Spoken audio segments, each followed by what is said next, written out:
good afternoon. My name is Shaniqua Jones, and I will be doing my informative speech on vaccinations. Alrighty, let's get started. Now, imagine having a child who is immunocompromised, or imagine you yourself being immunocompromised. Now, imagine not being able to get vaccinated, and not by choice. It's not your choice. It's but because you can't. Your immune system is weakened, so you're unable to get the vaccinations that everyone else can. And now you have to rely on everyone else around you to get their vaccinations, so that way they can protect you from diseases that should have been eradicated decades ago. That's basically how people who are immunocompromised feel on a daily basis. When you are immunocompromised, basically your immune system is weakened. It's not your fault. It's nothing that you could have done. For some people, it's a genetic disorder. For others, it could be cancer. There are there's AIDS, there's HIV. There's also different types of medications that you can take that would weaken your immune system. For instance, if you've ever had an organ transplant, the immunosuppressants that you take to make sure your organs don't reject, that will weaken your immune system, and therefore you are unable to get the vaccinations. And the reason why is because most vaccinations are made from live bacteria of whatever virus or disease it is. And according to scientists and medical professionals, they feel as though if we were to inject these vaccinations into people who are immunocompromised, that it would cause more harm than good, that it would just become pathogenic for them and they will get extremely sick. So instead of giving them the vaccination, we don't. They rely on herd immunity, which is basically they rely on all the rest of us to get our vaccinations so that they can remain safe. Because as long as we are all vaccinated and we don't get the diseases, how can we pass it on to them? And of course, like all medications, vaccinations do have their side effects, whether it's headaches, itching, fever. Of course, with anything, there is the risk of serious harm or death.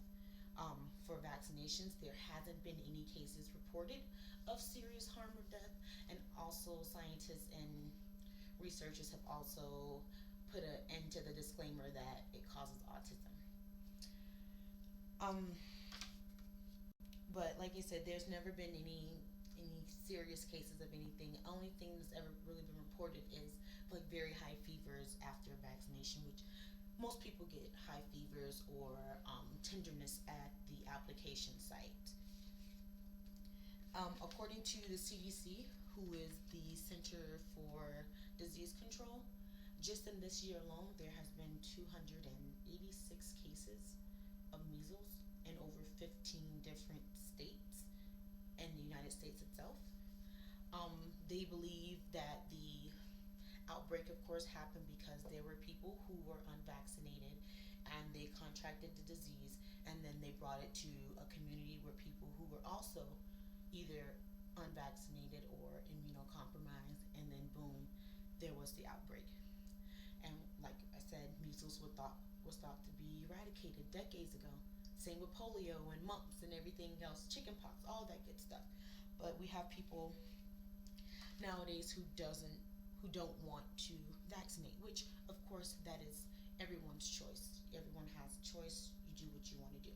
But for example, have a friend who had a very rare type of cancer, and because of that, of course, she got over it. But because of that, she is immunocompromised. Her immune system is very weak, and she ended up getting pregnant, and of course she can't take those vaccinations, and it was flu season, so everybody gathered around, went ahead and got their vaccinations, even the ones that didn't believe in it.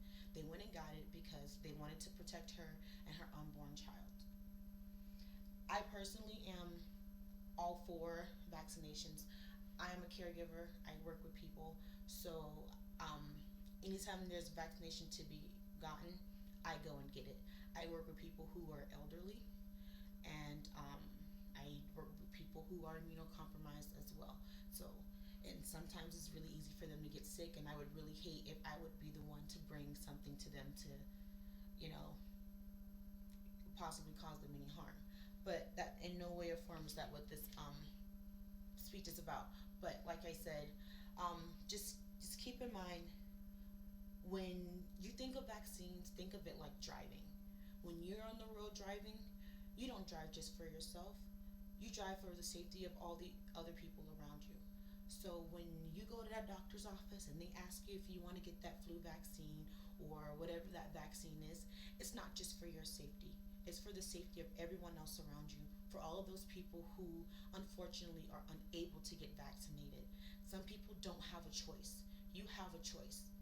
So if you have that choice, it would it would be very great if everyone would make the right choice. Um, shall I say? Um, but like I said, just think of it as driving. You go get that vaccination. It's not just for the safety of yourself, but the safety for other people around you. There are kids that are unable to get vaccinated. There are pregnant women who are unable to get vaccinated. There are elderly people who are unable to get vaccinated. Think of it as your mother or your grandmother or your child. Thank you so much for your time, and you guys have a great day.